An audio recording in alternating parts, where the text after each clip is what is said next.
Now we're live. Yay. Such a relief to be alive, I mean, alive. Well, that's a good sign every morning. All right, we have 168 in here twice. Happening now. I'm waiting for Facebook to pull it up. There we are. Share the live broadcast. Okay. Let's see. Prodigy season 2 episodes 14, 15, 16. No, so 15, 16, 15, 17. 16, 17. 15, 16, 17. The only way I can remember that is because I know there's only 3 left, 18, 19, Right. and 20. Episodes. Make sure I spelled everything right. Yep. Okay, good. Shared and done. Excellent. Now we just wait for the thousands of people to get in here. Well, there's somebody here. That's the thousands. It's Alice Cooper's brother, Jared. Oh. Hey, Jared. How you doing? We are the cool kids. Jared's going to be on the Star Trek cruise again. Excellent. It's one of my former coworkers at Service Now. No, I'm the former coworker. He's still there. Yeah. Let's get that right. A little ambiguity in that sentence. Right, you ready to begin? I am ready. I'm just getting my clock set up. Yep. And okay. I am set to go. I heard the magic beep. So 3, 2, 1. This is The Topic is Trek, episode 168 for Friday, October 4th, 2024. Coming up in this episode, Nova Squadron rides again, and hopefully it goes better. Another huge evil spaceship. Weekend at Bernie's. Vaughn-Nakot style. All that and more right now on The Topic is Trek. I've already worn this sweater.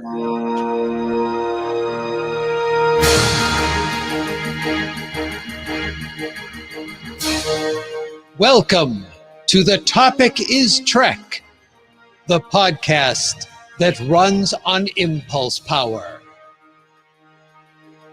Join us for a journey where no show has gone before. If it has to do with Star Trek, there's a good chance we'll talk about it sooner or later, because on this show, the topic is Trek. Engage already. Well, hello, everyone, and welcome to another thrill-packed edition of The Topic is Trek. I am Clinton, one of your co-hosts, and this week we have just one co-host joining me again because Mr. Craig Stepp is, he's, how would you describe what's going on, Chuck? He's kind of out. Yeah, pretty much. Building. The hurricane kind of, he's fine. He's fine. Everyone's fine, but some trees falling in places they shouldn't have fallen. So he's doing some cleanup right now. But joining me, as you just heard, is Mr. Chuck Tomasi. Chuck, do you have any kind of Wait, I'm still beaming in. Oh, there. Do you have a hip new catchphrase that all the kids will be talking about next week? I haven't even read the manual. There you go. I'm just going to steal them from the episodes. It's easier. It makes more sense. Very appropriate as well, I think. That's right. Yeah, we wish Craig all the best. If you go back a couple episodes on the video feed, you'll see he was sitting in a shed, and then he got electricity, and then it got crushed. Yeah. So that's the reason he wasn't on last week's recording, is he was basically out of communications from Thursday and Friday. We heard about him on Saturday. He said things aren't so good. So yeah, as Clinton said, he's doing well. You know, he's got all his fingers and toes intact, as is his wife. His son was not in the immediate area, but number of trees leaning on the house. I understand his main house is okay, but his shed got crushed. His vehicle got crushed. Uh, so it's a mess. And when you go down the hill, there was some significant flooding too. So um, we wish him all the best, and doing what we can on this end to keep him mentally healthy. We're starting that now. Now we start? I mean, It's Be Nice to Craig week. oh, okay. Well, we are going to be discussing 3 episodes of Star Trek Prodigy Season 2, episodes 15, 16, and 17. And we've got a lot to discuss here, and it's been kind of a crazy week, as alluded to, with what's happening with Craig. So we're not going to have Subspace Chatter this week. So Charlie and Mirror Charlie, they're just going to have to deal with it, that we don't have anything for them this week. Wait, I think I might have something for that. Oh, Won't do it again. Please, I'll be good. I won't ever do it again. it's not you, Charlie. It's us. That's what I'm saying here. All right, we're going to begin then with episode 15. So why don't you walk us through some of the technical stuff here, Chuck? Certainly. This is an episode called Ascension Part 1, written by Aaron McNamara, Jennifer Murrow, and Deandra Pendleton Thompson. And more. Keith Sweet II and Aaron J. Weltke. There's a whole second line to that one. Mhm. Directed by Sung Shin. So the plot synopsis goes something like this. Majel, Zeph, and Grom resume their Nova Squadron training. Majel invites Dal to join in the exercises. In sickbay, the doctor is unable to repair Zero's deteriorating humanoid body. Remember, they got injured when got run over by a giant tribble. Crunch. Yeah, crunch, sound effects and all. Zero expresses regret that they will lose the sensation of touch. The doctor says that artificial physiology can provide an upgraded body for the Medusan, complete with tactile sensations. Zero requests that Jankum oversees the project. Admiral Jellicoe informs Janeway that Starfleet will take over the mission to return the protostar to Tars Lamora. Because they have a whole temporal division that sounds totally trustworthy. Oh, absolutely. Starfleet Command cannot withstand another crisis. The evacuation of Romulus and the fleet damage of the living construct are spreading resources too thin. A500 androids are barely keeping member worlds going. Jellicoe also feels that Janeway is too close to the situation. Iltharan makes contact with Voyager. He reports that Essentia has assumed power on Solum, is preparing for war with the Federation. The creation of ships and weapons is being accelerated inside domes where time passes at a different rate of speed. Ooh, sounds like Blink of an Eye episode in a way. Essentia locates Iltheron and traces back Voyager's subspace coordinates. Oops! We got your caller ID or your IP number or whatever they were doing. She sends Dreadnought, piloting a massive attack ship known as Red 1, to the location. The ship hits Voyager with an energy-draining weapon while Essentia orders torpedoes to be fired at the protostar. It's bad. It's bad. It really was grim for a while. As Chakotay and the cadets head to the protostar, the Nova Squadron cadets are headed to the flyers to help mount a defense. But when Grom is injured and Dal takes her place on the steps in and takes place on a team. Nova Squadron clears a path so Voyager can launch quantum torpedoes. But when the missiles reach the warship, drones form a defense shield. Bad news. Red 1 takes no damage. It didn't just take a defense shield. I thought it moved. I think it stayed in place, and the drones just made that little, well, not lid, but that grid. Oh, I thought it blipped out and shifted 90 degrees because it was off to the. Okay, we'll discuss that in a minute. Essentia is pleased with her new technology, and we learn that she is getting all her technical advantages from her prisoner, Wesley Crusher. Oh, Didn't see that one coming. No, did not see that one coming. I was scratching my head about where that tech was coming from, as everyone on Voyager was, but I just kind of figured, well, you got timey-wimey things going on here, so right. Well played, writers. Yes. A couple of interesting things in this episode. Um, in addition to Wesley, we have some callbacks in here. Although the callback with Nova Squadron is a maneuver we hadn't seen them do before. Oh wait a minute, they're not doing that maneuver. That's this next episode, but we get to see Well, the they were practicing it in the right, holodeck. right. The Booth B Would-be supernova supernova, maneuver. right. Yeah. Uh, Is that what it was called when no, that's I don't think that was they ever were doing used like a before. star formation or something? Right, right. And I looked and I didn't think I found it any place. So I think it was a new maneuver that they had come up with Okay. for the episode.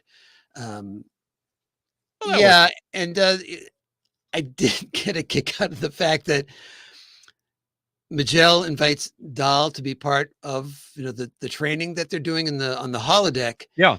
in the flyers, and what's his name? Zeph just kind of rolls his eyes when oh, I invited him. Well, of course you did. That's great. Just doesn't really. And we saw something interesting Dell says, yeah, I can fly, but I've had some private training, but I'd love to learn from the best. I mean, Right. that is not something we would have seen from old Dell. I Right. think that was a sign of growth. And then Zeph was taken aback. He's like, oh, okay. You say so. So he hits him with a compliment rather than getting, antagonistic about the whole thing. I Right. like that. I Right. really did. There was a mention in the opening, was it the opening log entry or something? The doctor was saying something about they had an antivirus upgrade.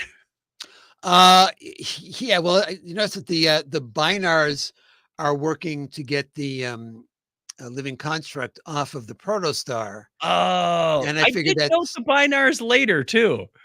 hmm. They show up a couple times. I guess that's we see them the second time because we know that they were on the protostar, and you go, well, what happened to them? Oh, they're back on Voyager now. Okay, I get it. Yeah, um, it was kind of an interesting thing to deal with because we didn't get any really explanation about how they dealt with the living construct. And when you think about it, they didn't have any time with the living construct because the living construct was just on the protostar and then the protostar is destroyed. Yep. So they apparently reverse engineered how to get around the problem that it caused that first time around. And it's like, no problem at all this time. We're just going to do this, and that. And then it's all taken care of. Yeah. We get to see not Jellicoe, Chakotay get his new badge. Yes, and I thought it was a very strange time for that callback to Endgame at that point. Yeah. Yeah. It's very strange having your future self come in and they basically summed up Endgame and said, "Oh, and here's a new comm badge." Yeah. But I think the point was they had to get to that line that everything changes. Right. And they make a callback to that because she says it. I'm looking forward to what comes next. And then he parrots it back to her a little later in the episode. Well, it's the end of the second episode. We'll just Yeah. jump ahead there for a second because it's interesting in that sense of this episode, she says, I'm looking forward to it. And in the second episode, she says, I'm worried about what the future holds. Yeah. Were you aware prior to this episode that Grom was female? I'm trying to remember. I don't think missed I that. was. I don't think I was. I didn't even think of it. Well, because I don't, unless they refer to, the gender rather than just saying Grom. I don't know how you would They know. specifically called out a she pronoun a couple of times. Yes. Yes. When Grom is injured, and then Zero says, I will, I'll escort her to sick bay. There were a couple of timing things that I had, one in this episode and one in the next one. They summon Gwyn to the bridge before they even get the incoming message from Iltheron. Well, they said it was incoming from Solum, right? after she got there. Well, Wouldn't you sort of latch on to what this message is all about and then go, "Oh, we better get Gwen up here," rather than, "Oh, there's this." well, were they telling her, and did they already know, or were they just finding that out that it was coming from Solon? It felt like when I watched it the second time, it felt like they may have jumped the gun on that one a little bit. Hmm. Yeah, yeah, that would. We're getting a message coming in, so Gwen, you should be up here just in case. Yeah, It could, it could be a might be. salesman. Yeah, it might be for you. I mean, that would be like seeing one of those incoming calls on your phone that has an area code and go, "Oh, it's coming from 920. Donna, this might be for you because it's from Wisconsin." That's it. He was calling collect, and he'd already, yeah, okay. But do that before the call even comes in. So yeah, that was a little funny. I did like their self-titled Special Rogue Misfit Division. Yes. That was that was pretty good, and I use that in my subtitle on the video. I'm the CEO of that group. So, talking about when the message comes in from Iltheron, Yes. have we ever seen before where they use the other end locates where a ship is from their subspace communication? They said it was coming from, what was it, an abandoned shuttle? Well, I'm no, well, that would probably have an ID in it, but I mean, um, Essentia says that they know where Voyager is Oh, right. Okay. Yeah, from that. basically tracing their IP. I told them they should have used a VPN. Yeah, and Tice just kind of like looks at the panel like, "Oops, oops, I didn't." Yeah, I left my caller ID darn it. on. Choices! And I've never heard of that before. yeah, That was interesting. Although something in the back of my brain goes, that may be plausible from another episode. I just there's a nagging voice going, they may have done that, and I just might have missed it. But this was very obvious. another thing that I found interesting was how much of a pounding these ships apparently can take, because you've got a lot of stuff going on being fired at them from Red One Yeah.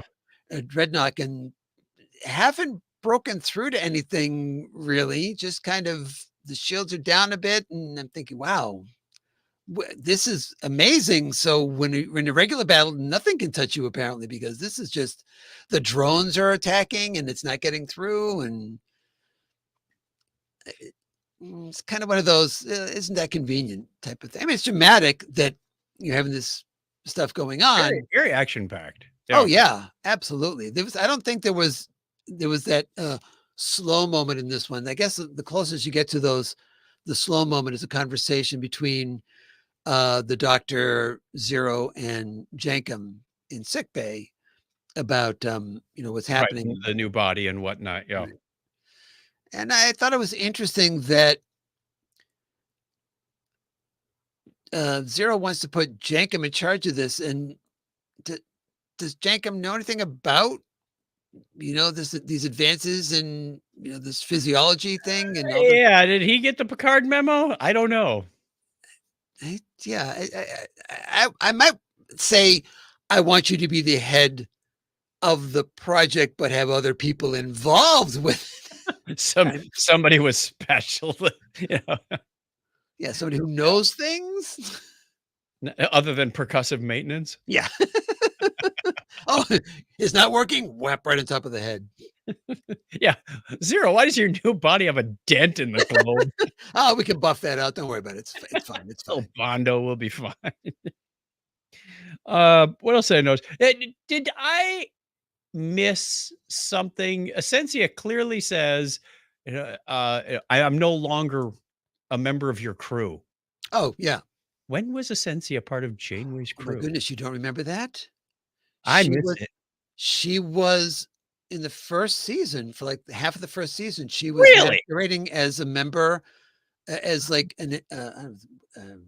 what her rank was, but she was the one who was always talking to the diviner and trying to get him to remember who he was, and like trying to, and then and then Okay, so her future self came back 52 years or 56 years, whatever it was, and ended up that was her posing. right. So So the timelines she came were back. oh. Essentially, a lot of people were dispatched, I guess. Yeah, there were like 100 agents, I guess you would call Right. them, that were So sent back. right. So she decided that she would infiltrate, and so Okay, she was masquerading, and it was one of these things where she's turning one way, and all of a sudden she turns around, and she's got, but she doesn't look like, obviously does not look like a Val Nukat when she's masquerading, but she's got okay. some sort of, I think with the time we were discussing the fact that it was this must have been some kind of holographic projection because she would just almost like turn it on and turn it off. I must go back and rewatch season 1. That Yes, that it was like a big reveal yeah, okay. mid-season when that happened. Uh, we get to see the new Mark II flyers designed by Lieutenant Paris. I thought it was interesting that they noted his rank in there. Mm. Didn't he get promoted a couple of times? Well, maybe he got knocked down a couple of pegs. I don't know. Well, You know Paris, 1 promotion, 2 demotions. let me consult the plate, and I'll be right back. The plate. Yeah, and we'll get to a lot of maneuvering in these. Now they said that they also were going to be using. I was kind of confused. They said that they were going to use shuttles, the shuttlecraft, and I don't recall seeing any shuttlecraft at all. I only recall Right, seeing the flyers, right. and I don't know if that meant that they. I can't think that they would change their mind that they were going to send Nova Squadron to use a shuttle if they had these flyers. Well, the shuttles wouldn't be very quick. And Well, she said that because they get to a point where Janeway says, "Well, we need this to happen." I forget which particular thing it was at the time, but that the flyers were faster than the shuttles, so they should do the thing, implying that again that the shuttles were out there. But I we never never saw saw any. him, never heard from him. We don't know who was flying them. Yeah. That was kind of confusing to me too. Like, they mentioned shuttles. What happened to that thread? I don't know. Okay. Let's see. So they're battling it out. They're trying to figure all this stuff out. Then they fire a widespread of the slowest quantum torpedoes I've ever seen. Yeah, because you get to see first. I think first you get to see the All the Nova drones get Squadron. time enough to be called home. Well, and but very last minute actually, because you get to see um them firing. They're going past stuff, and then Nova Squadron. Oh, that's yeah. They just get out of the way right in time, and they just form the net a couple of seconds before it hits. And you have that weird thing going on with Dreadnought, where fluid or something is Oh coming yeah, he in, was like plugged in or something. and I can't figure out. All right, you climb the drones back, but you've got a control panel to call the drones back. You probably could have done it via Bluetooth with that robot. I don't think you need to be wired in.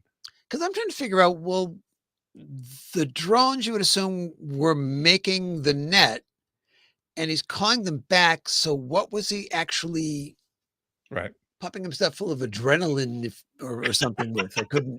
It's kind of like, when Essensia's face glows. Yeah. Like, I'm really happy. It's like a cat purring at that point.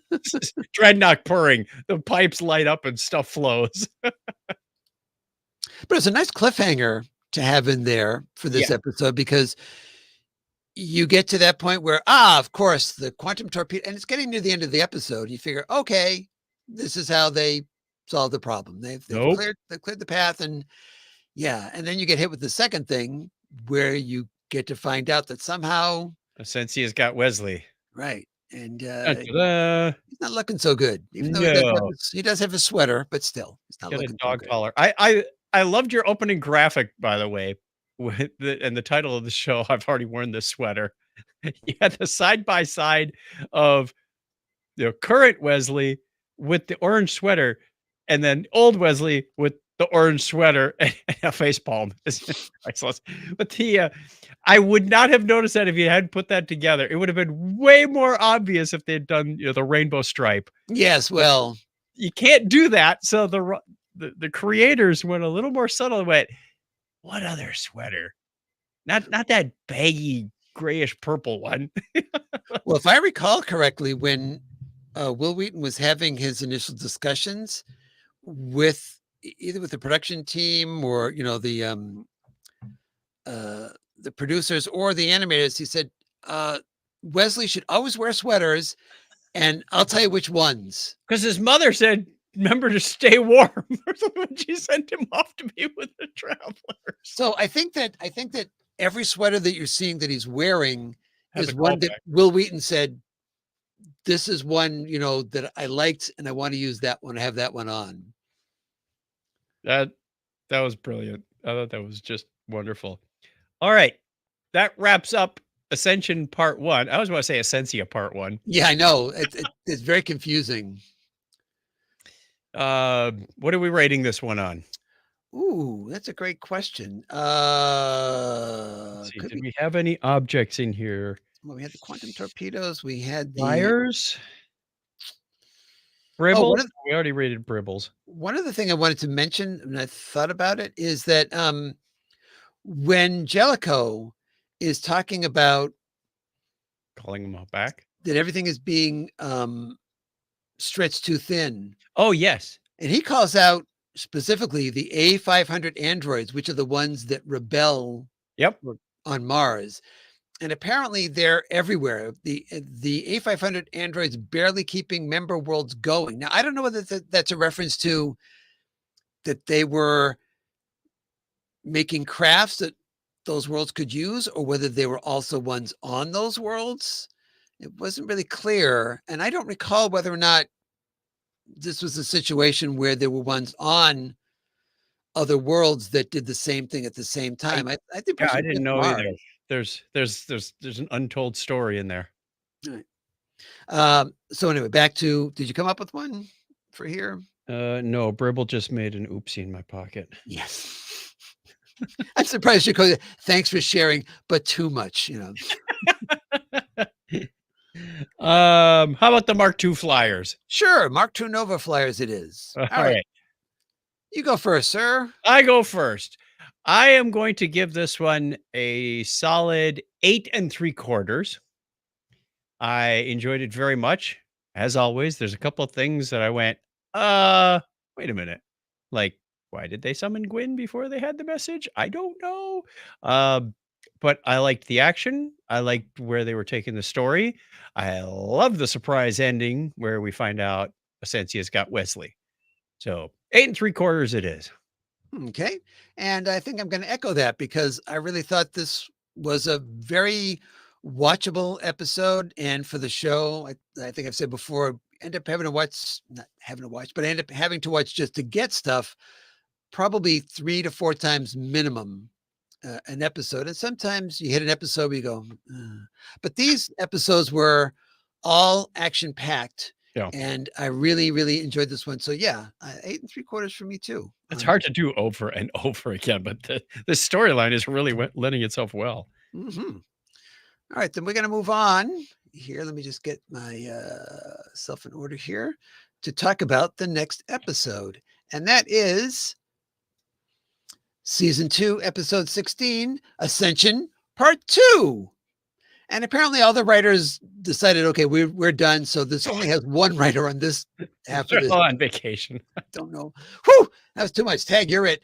Alex Hansen is the writer and directed by Sean Bishop. And plot synopsis: Essensia's drones attack Voyager while she uses torture to pry information out of Wesley. She orders Dreadnought to fire a weapon called the Incursor. The projectile pierces the hull of Voyager, wedging inside the shuttle bay. The weapon activates, emitting temporal radiation. Commander Tysus is pulled from the blast zone, but the android has aged decades. The protostar has been caught in Red One's energy draining beam and cannot assist Voyager. Admiral Jellicoe also reports that the fleet is stretched too thin and cannot assist. You get the impression that it's too thin, if the thread's too thin. Zero volunteers to enter the shuttle bay and shut down the time weapon. They explain that as a Medusan, they don't age as organics do. On the way to the shuttle bay, Zero contacts Jankum, saying that they will need their new body sooner than expected. Meanwhile, the Nova Squadron, went down on me here. So, sorry. All right. It might be me. Jumped down on me here. Meanwhile, the Nova Squadron cadets attempt to disrupt the beam, draining the Protostar's power, but they must outrun the enemy drones. No small task, since the drones seem to anticipate every flight pattern.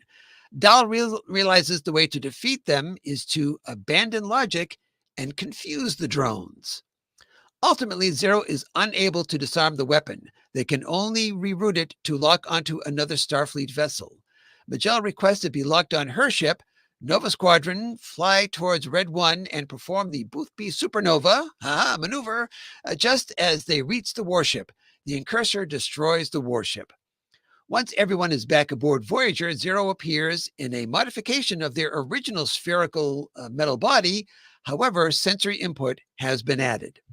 Admiral Janeway informs the crew that Admiral Jellicoe has ordered that there be a Starfleet presence at Solum, and Voyager and the Protostar are the closest vessels because they're spread kind of thin.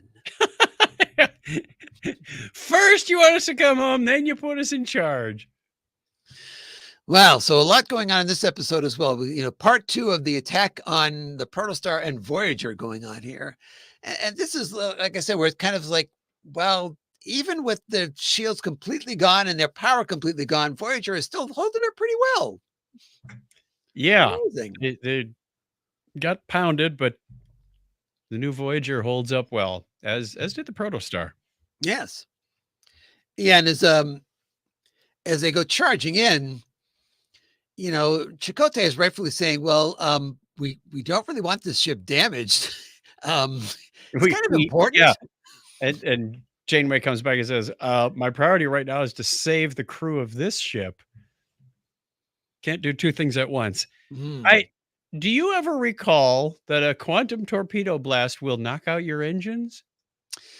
Well, I figure that whatever the quantum torpedo was going to be doing, they indicate by what we're seeing that it reflected back out. Oh, probably because it bounced off the shields or whatever. Right, because you have those, kind of electrical line things that hit. First, they hit the flyers, and they hit the Protostar, and they hit Voyager. So we do get to see them use thrusters to try to get out of the way of the Incursor. It's like it's as effective as it always is. Turning. Yeah.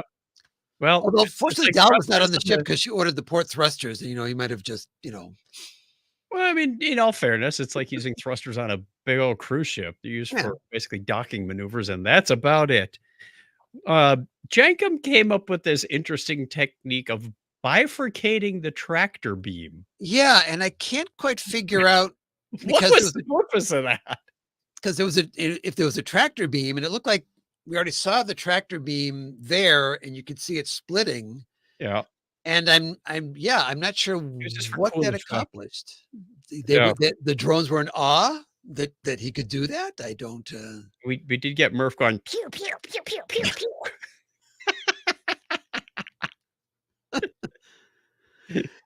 And we learned of this new weapon called the Incursor, which is an effective name.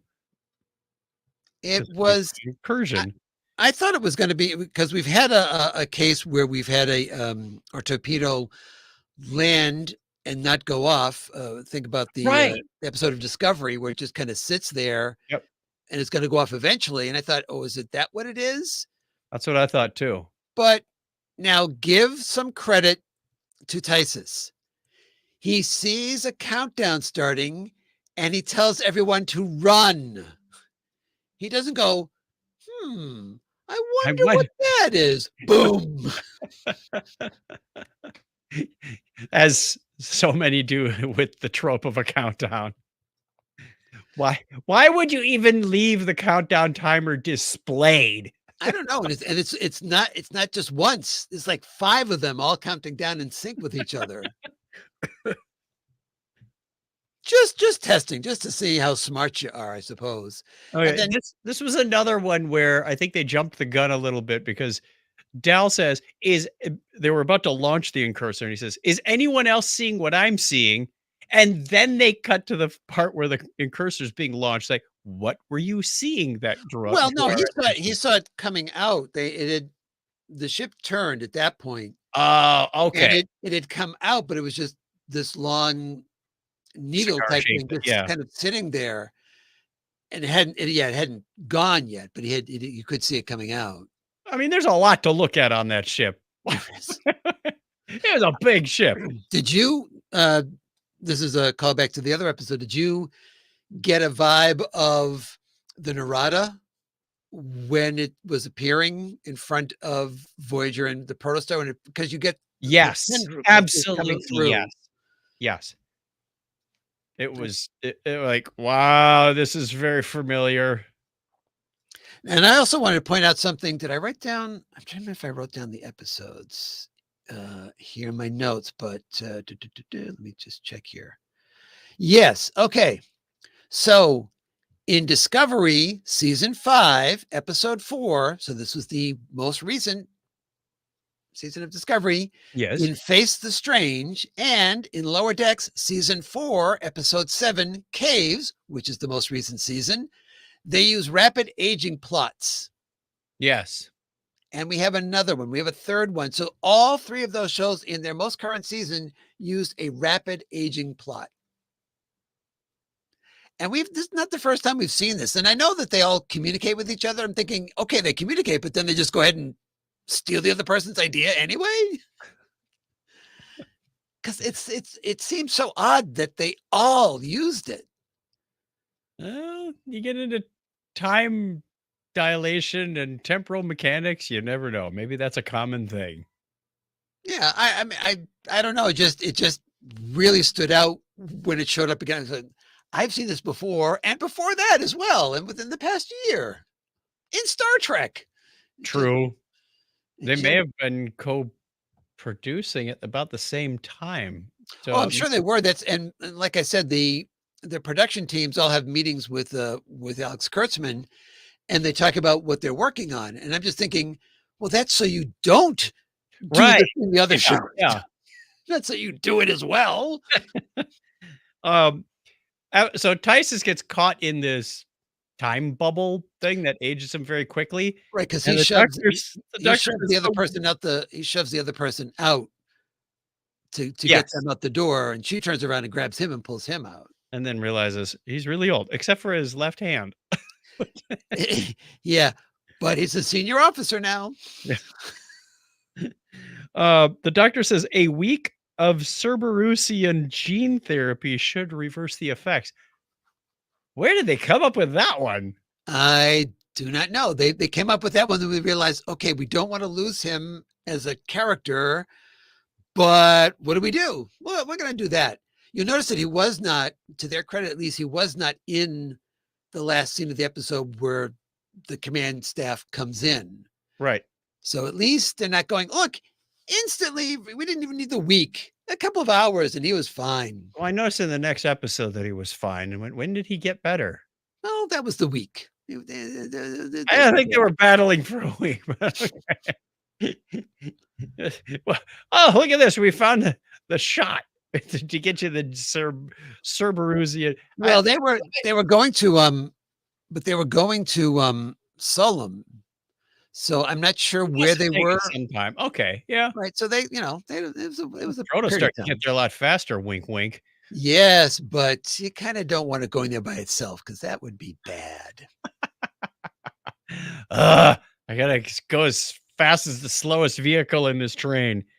So we had a couple of clips from Noam. The second one in that scene was like, "Oh, I need a hip replacement just thinking about it." that was pretty insensitive, but yeah, Tellarites. What are you gonna do? Thought it was interesting that Zero offered to go in and attempt to disable the incursor Hmm. because they said I don't Medusans don't age the same way, but your organic body kind of does. Right. Well, I think they'd come to terms with the fact that that body wasn't going to last. They go out with a bang, huh? Almost literally. or, Uh, or crawl. yeah. But when you think about that as well, that okay, you've committed to doing this, and you give Jankum a heads up when you're on your way to do the thing. Yeah, I need that Um, body a little sooner. And the protostar's already drained, so he's got to borrow some energy to make a new body. Like, this isn't the time, but okay. Yeah, thought that was kind of that felt a little shoehorned. Um, I also liked Magel's line when they were out battling the drones again, and Dal said something like, "What are our odds?" And Magel says, "I will decline an answer for the sake of morale." Nice way of saying not very good. yeah, that is wise. That is wise indeed. I did like the way that they got away with having the incursor go back to Red One Yeah. and not change course when they pulled off the Yeah, they somehow maneuver. separated Right, because she gave a command just before that, to and that execute was the Boothby maneuver. well, no, I mean to engage something. I forget. I didn't write it down, Oh, unfortunately. okay. So I think that that was preparing to essentially undock those things, and so you Right. still have these Starfleet vessels going the way that they were going before. They just happen to slam into the ship, and so does the incursor. And the incursor is made of that same fine explosive material that all spaceships are made of ultimately, because it doesn't just explode there. It goes up this long chain at the top, and then boom, everything goes.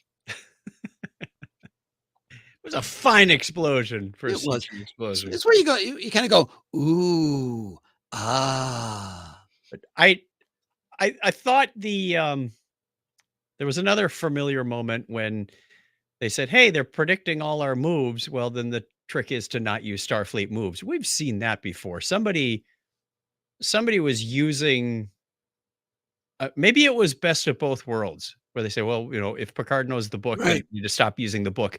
We've seen that methodology before. Like, hey, if the other team gets your playbook, you got to change your playbook. And that's what I thought. First, they got it from Wesley. Second, Well, they're going to come from Al's got to Essentia. do something because he doesn't play by any book when it Right. comes to flying. So that was a little predictable. Well, I In think they got. I don't know whether they got the stuff from Wesley or Essentia, because she could have just as easily while she was masquerading Oh, that's true. as Right. Starfleet. Okay, I hadn't thought of that. Yeah, because she was in Starfleet for a while. Right. Ah, good counterpoint. Um, circles, Miguel, you're gonna have to do better than that. I want to see some wackadoo moves. Wackadoo moves coming up. To hear a Vulcan say wackadoo is a good day for me. And by the way, did Jellicoe happen to mention that the Starfleet is stretched pretty thin? I'm not sure if he made that That'll be in clear. the next episode. He has to say it at least once. Well, It's gonna turn into a that's drink. where Janeway says, "I'm calling in the cavalry," and the call comes in, and he goes, "Yeah, that whole stretching thin thing. Yeah, sorry, yeah, I can't really do it." Why don't you guys go to Solom? You're closer. Yeah. It's the Uber mentality. Closest driver. Okay, but there's going to be surge pricing for this trip. I'm just letting you know. Crazy, crazy. All right. Anything else on Ascension Part 2, rather than it should be Essentia Part 2? But They say we noted that Zero now has sensory inputs on the new body. Was it Janeway that said our mission isn't over yet, or Chakotay that said that? Janeway did. Janeway said our mission isn't over yet, and then Chakotay notes that parrots her words back to her in this episode that nothing lasts forever. Right. So I thought that was a nice closer as we head off towards Solum, or so we hope. So we hope indeed. All right. Which brings us to, if we scroll down past the links for articles. Oh, by the way, as I'm scrolling through here, we do have links to stories, even though we won't be covering any stories this week. We've got 51 stories broken out by series, movies, and other categories. And so you can find those over in the show notes for episode 168 over at thetopicistrek.com. All right, now let's We move didn't on. rate that one. We're gonna rate it.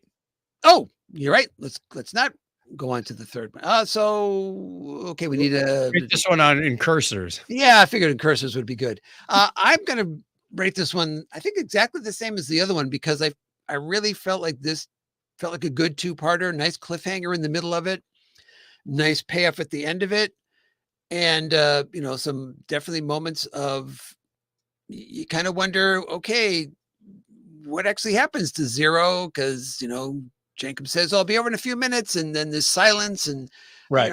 I like all that. So I'm going to give this another. Actually, it's Short on that quarter point, I can tell. yeah. I wonder if it should go up to 9.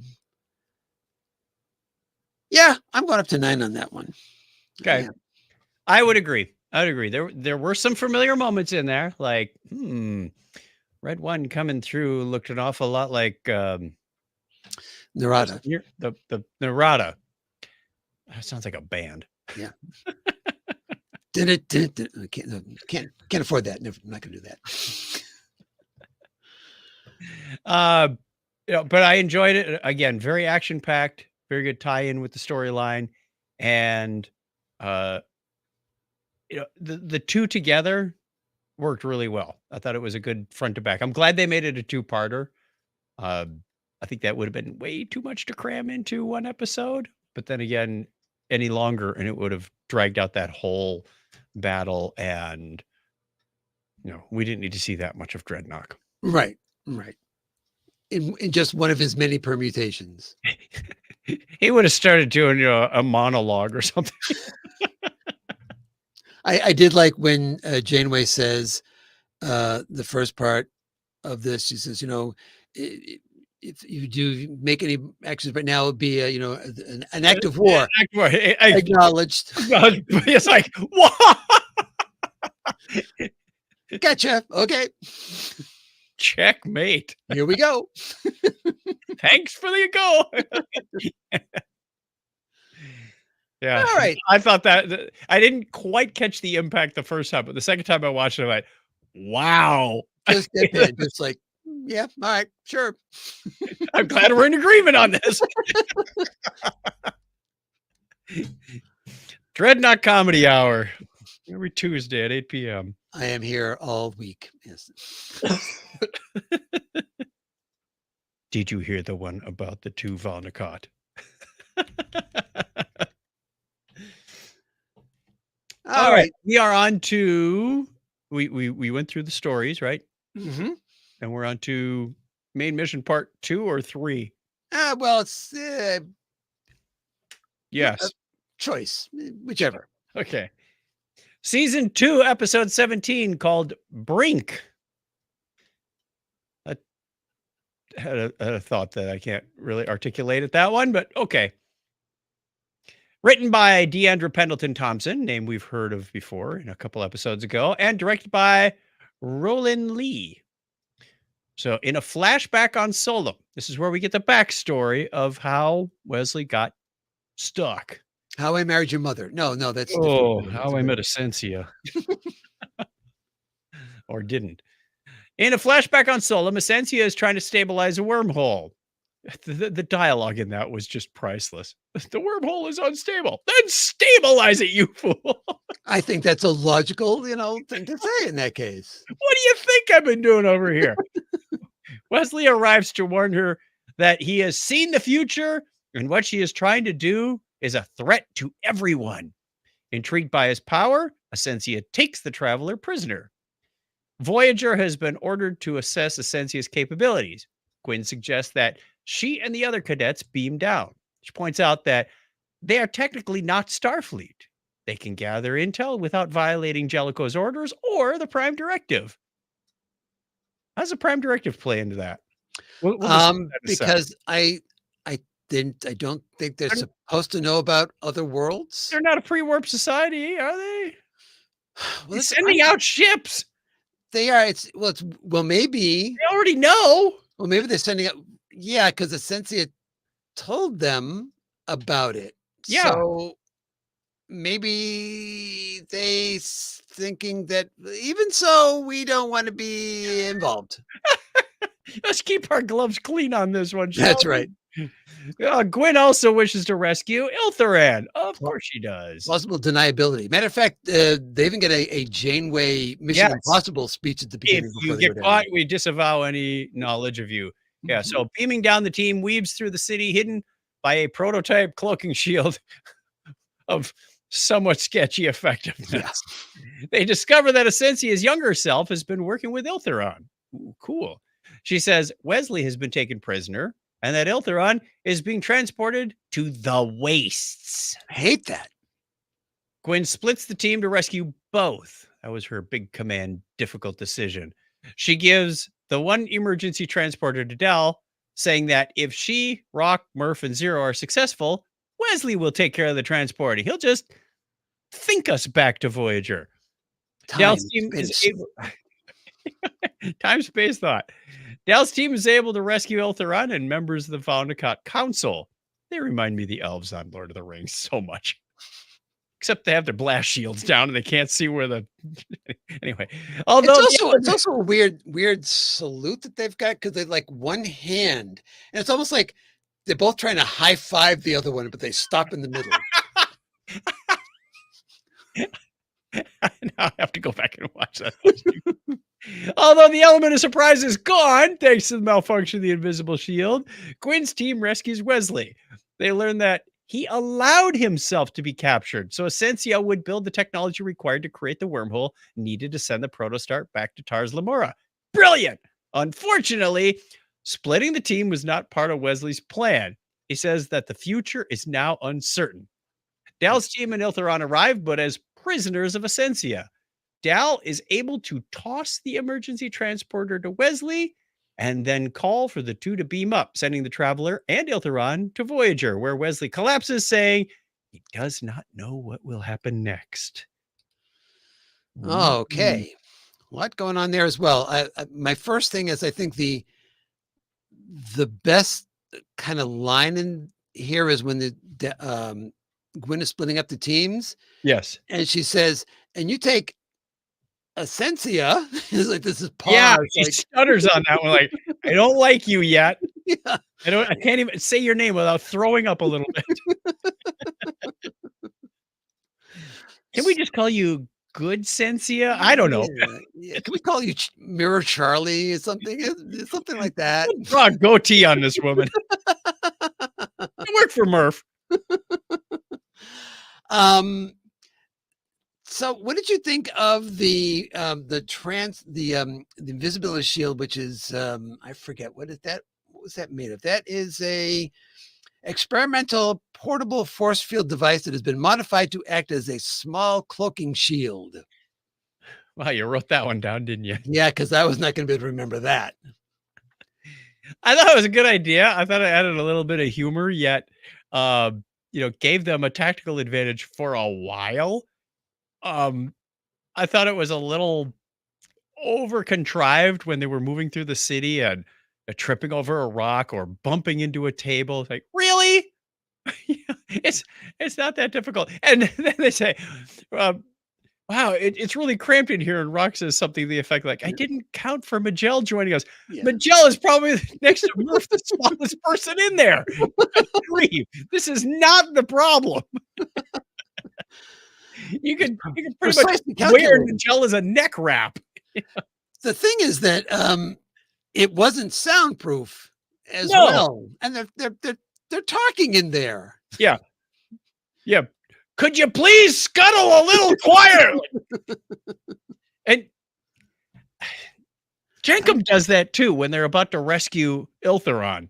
He's like yelling from behind these. It's like, Oh, you come up with these bad plans? right. Maybe they just have really good eyes and they're very far away.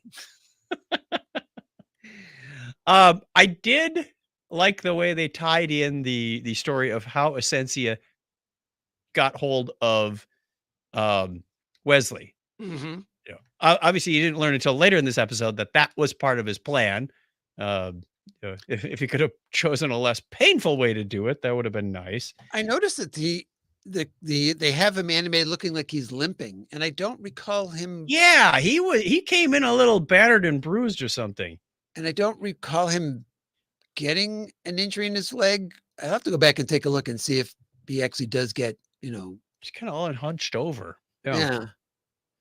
Like he just got dropped through a portal or something and landed wrong. Remind me again, what's the Tellarite's name?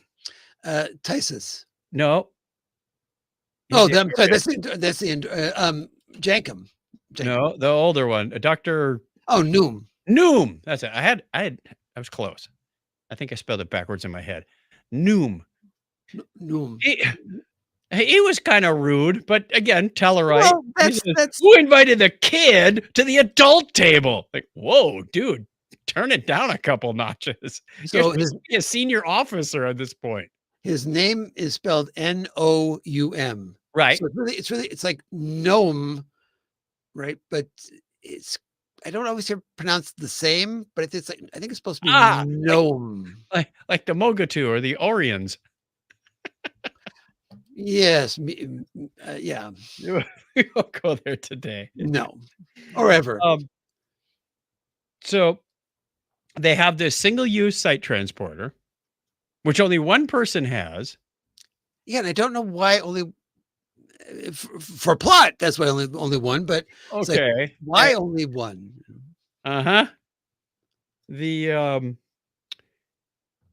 They're about to go down to the planet, and in walks Majel and go, hey, this is for non-Starfleet people only. And she says, well, I resigned. Like, you are a cadet. Is that a wise move at this point? Well, I suppose she figures if the mission goes well, Janeway will reinstate me. Or you're done. Yeah.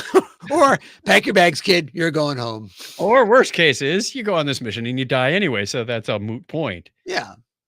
But I also noticed at this point, this is when Tysus looked okay. When did we fix right? Tysus? But like I said, since we don't know how far away they were from Solum and they were not going to be using the Protos drive, that it could conceivably be several days before they got there. Or Bribble helped.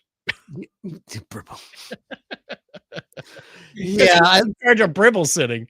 I enjoyed that kind of look on his face. Everybody's going to get a chance to babysit Bribble. We had, Holland Janeway did it before. She should have said, you want to use a laser pointer if you're going to be doing that. Yeah. I did notice that when they're having their discussion about the mission being over, and they're all in the mess hall eating, and Bribble's on the table, and suddenly Murph has to be the adult in the room because Bribble comes over and grabs one of the leaves off of the bunch of grapes and starts eating that, and Murph pulls it away and is like, no. I'm thinking, whoa, we've got, low on the food chain suddenly is now shifted down by one. But then again, Bribble acting kind of knows more than we think it knows, because when I think it was in the second episode that we talked to the part 2 of Ascension, when the ship is about to get hit by the incursor or something, so covers its eyes. I think, okay, you have to be aware of what is going on to do that. So interesting. I did like another mature Dal moment Yeah. where Gwen is put in charge of the away team, and he says, "You're in charge.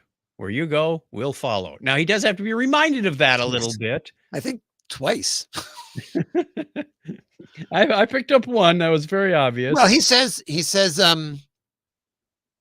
that's right, Gwen's in charge. And I think a little bit later in that scene, she says something where he has to go, yeah, you're right, Yep. So it was something weird about that shot when he says first, you're right, Gwen's in charge. It was almost like, do you remember the old um DVD video games where you'd reach a point where you have to make a decision and you make it before the counter. I think now Netflix actually does some stuff the same way, where you have to make the decision before a certain point and then it kicks in and goes in that direction. Yeah.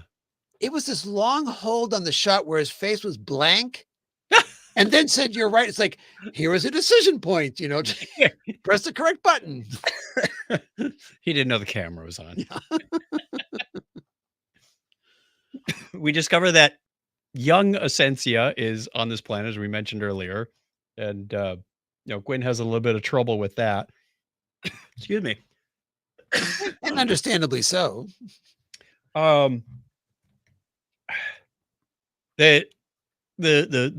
team that's going to go rescue Wesley is under their cloak shield, which is sort of fritzing out. And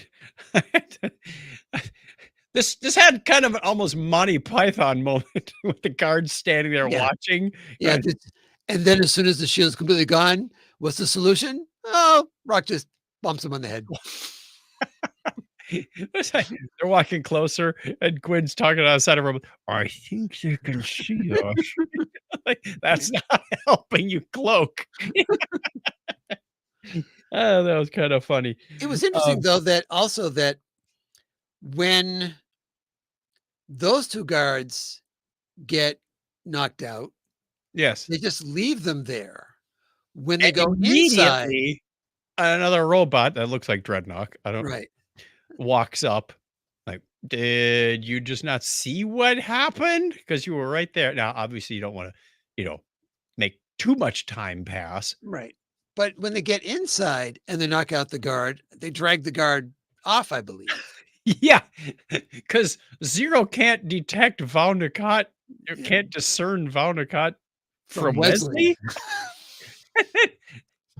And then your bullet item at the top of the show, Weekend at Bernie's, had me laughing because they have to take that guard, and I wrote down the joke in case I'm ever in a similar situation. Krakume ke Valnicott. And you recognize Shax as one of the voice actor for Shax, who was being one of the guards coming up of that group of three. Oh, I did not notice that. It reminded me of Undiscovered Country when they were trying to communicate with the Klingons in their yes, language. yes. Get out the books. Oh yeah, we got plenty of books here on the Enterprise. And they just kind of get away with making the Klingon laugh and like, whatever. That's you make a joke, the enemy goes away. That's water cooler talk. Especially it was weird when the guards were coming along the corridor. Yeah. Now, if things had been fine, would they have still just turned around and walked the other way? Why were they just gonna stop there and not go any further? And why would the one that was supposed to be guarding the door be leaning casually up against the door?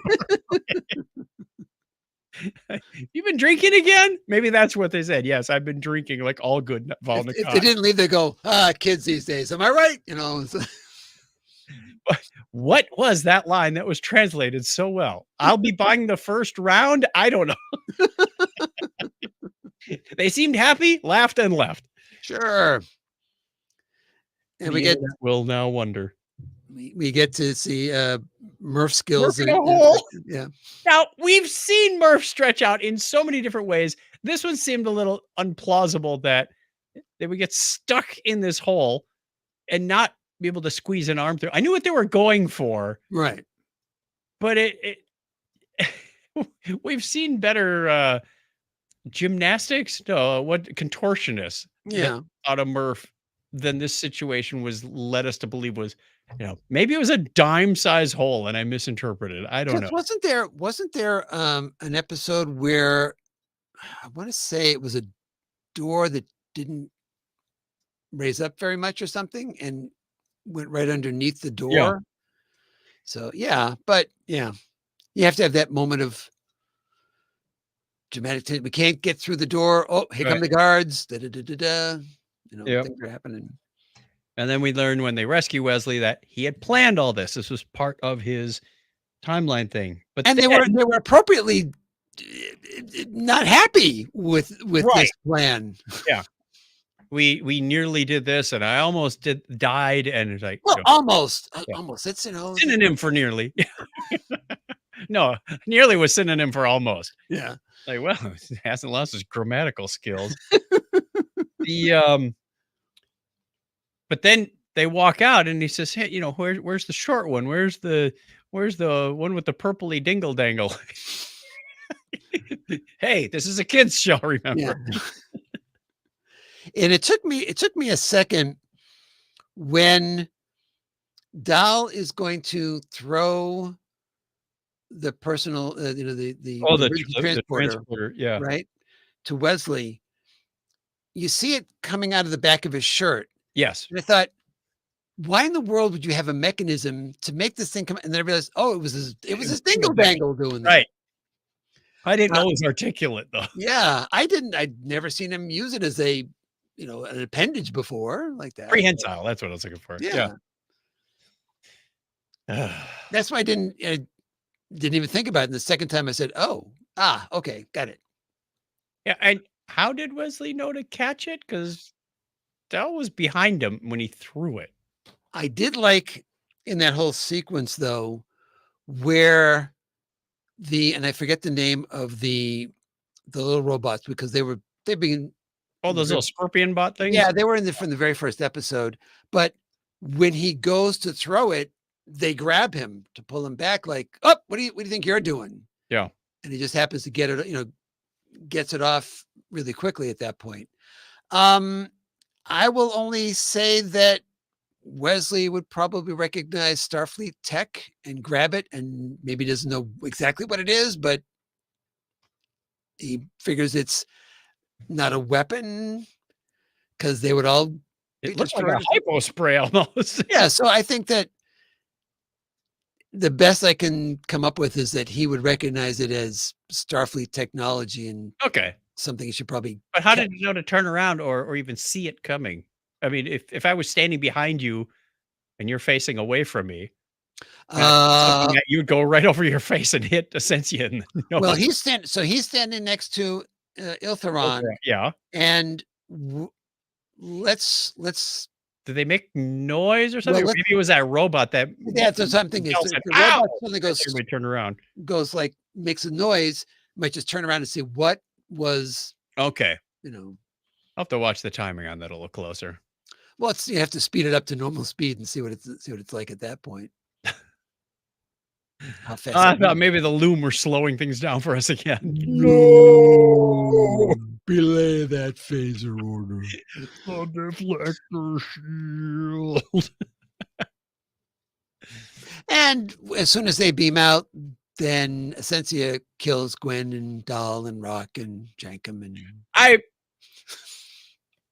She made a wildfire and they all dodged it pretty good because I would not want to be the person who was standing right behind Wesley as she fired that thing. Or right. She was probably trying to kill Iltheron first because she said, I can crush the rebellion and keep my pet. So she had intentions of keeping Wesley, but when the plan collapsed, she just randomly fired and Gwen just sort of goes, Nana, missed me. Who saw that coming? They know things.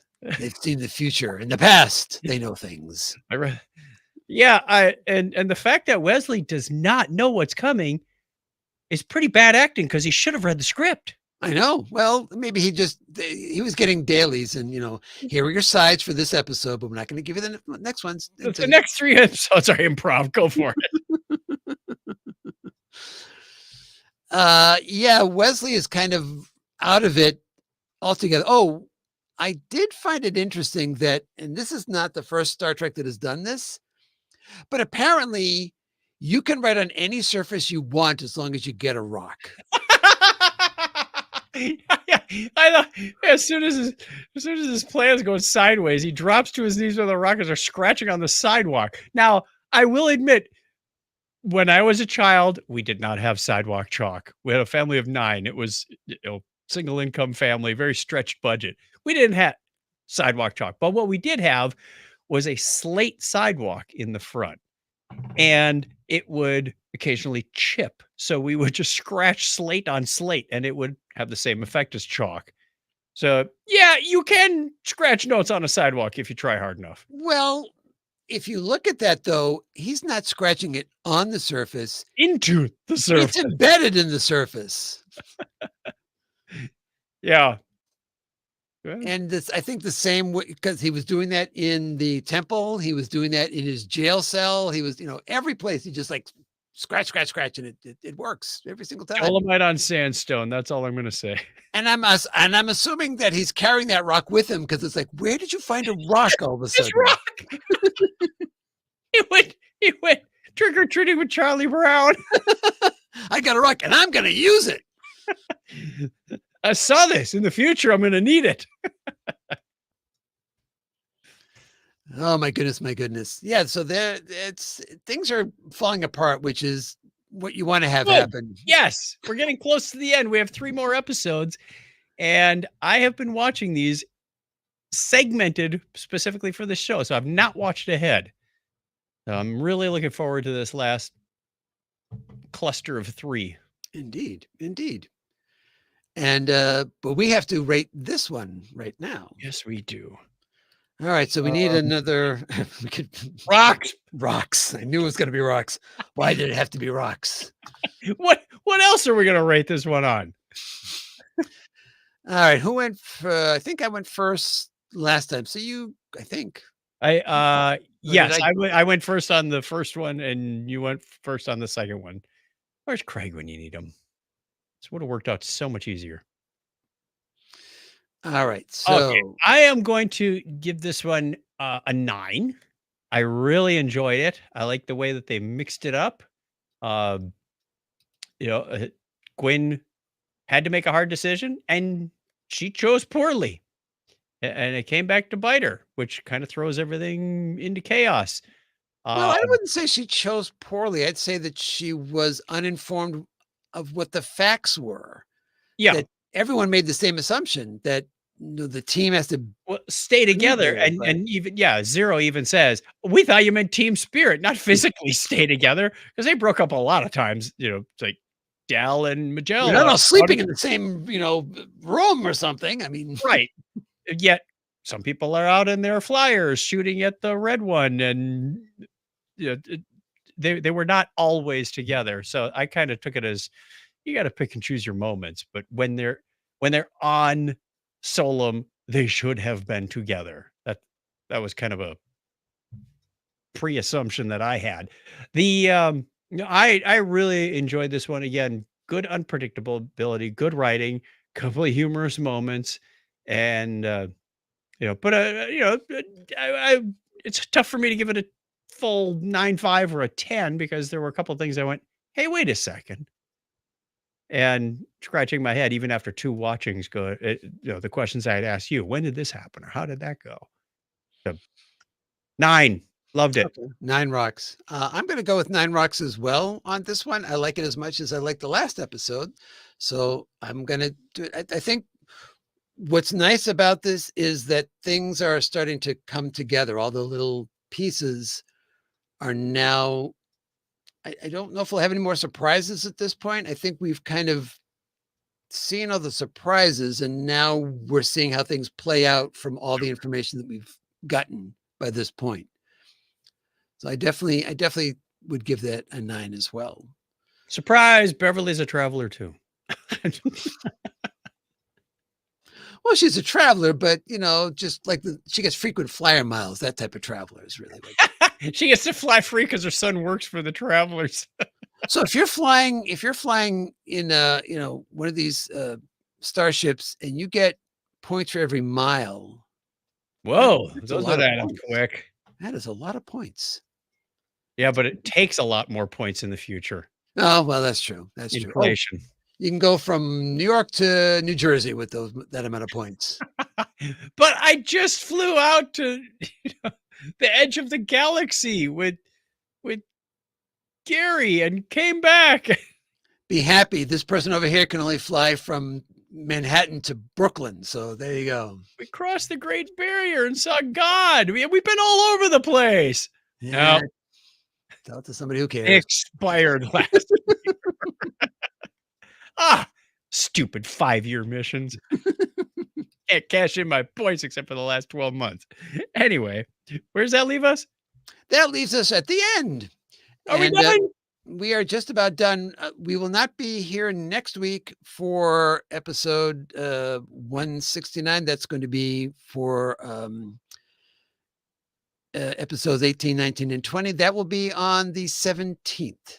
We'll be back for that one. So a little bit of a break here gives you a break too. If you haven't seen the episodes, you can catch up on them. Or apparently you can catch up on a lot of Paramount Plus Trek. I think they've released all of season 4 or something of Lower Decks on YouTube.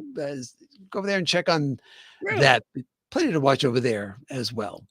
But we'll be back on the 17th with the final 3 episodes of season 2 of Star Trek Prodigy, and still no word as far as I know, on a renewal. And then when we finish up Prodigy, right into Lower Decks the next week, right into Lower Decks. Yeah. All righty. So you can find me, Clinton, over at Comedy Forecast, all one word with the number 4.com. And I'm working on a couple of different episodes that might be multi-part episodes. So stay tuned for that. Always subscribe, and then you'll get things when they come out. And who speaks for you guys, I wonder? Yeah, there's only one of us this time. So you can find our other show. It's called Technorama by searching for Technorama Podcast on the internet. If you just look for Technorama, you might get the Swiss Science Center. They've been around a little bit longer. But we are Technorama Podcast. And Craig and I, when he gets back on his feet, do a weekly show about science and science fiction and nerd news and humor stories. We've got a history segment in there. You might just learn something. So we do that. We've been doing that for, oh my goodness, it's coming up on 19 and a half years. We'll just say we're in our 20th year. It's like the 21st century thing. We've been enjoying doing that and look forward to seeing you on Sunday nights when we get that rolling again. All right, very good. But it's time to hit the theme, boys. This one. If you like the show, please be sure to tell a friend about it and subscribe so you never miss an episode. We'd love to hear from you. Follow us on X at The Topic is Trek, visit our Facebook page, or call us at 816-TREKKER. That's 816-873-5537. Until next time, on behalf of Chuck, the missing Craig, and myself, I'm Clinton, thanking you for listening. And as we always say here on The Topic is Trek, don't put on the red shirt. Or else. I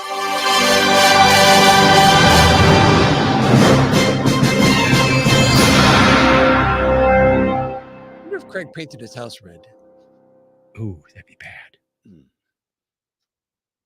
That audio recording is stopped. All righty. Jared had a few additional comments in here. We were talking about if he's Alice Cooper's. He said, technically, I'm Anderson Cooper's second cousin. Wow. That's cool. Indeed. So if the Star Trek universe had a thrift store, who would run it? At a thrift store. Well, I can't think that would Cyrano be Jones. Yeah, because it's not going to be Quark. Thrift, low prices. No, absolutely not. Cyrano Jones dressed like he came from a thrift store.